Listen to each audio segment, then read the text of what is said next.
सबको, जितने भी लोग हमें प्यार करते हैं, जो प्यार नहीं भी करते हैं। जी हाँ दोस्तों, किनको किनको लगता है कि भाई खेसारी लाल यादव पवन सिंह से मिलने के बाद खेसारी लाल यादव को बहुत सारा परेशानियों का सामना हुआ, जो बताएंगे पूरी इस वीडियो में, तो वीडियो को अंत तक देखिएगा। सबसे पहले बता दूं, आज जो गाना आया खेसारी लाल यादव का सुजय म्यूजिक वर्ल्ड से, उस गाने का भाई उदाहरण में देख सकते हैं एकदम ख़राब रिस्पॉन्स रहा है।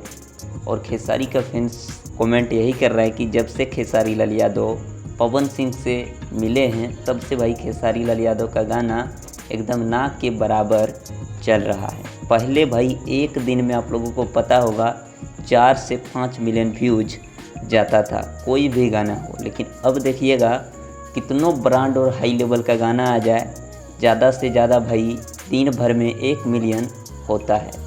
तो भाई पहले वाला क्रेज नहीं देखा जा रहा है।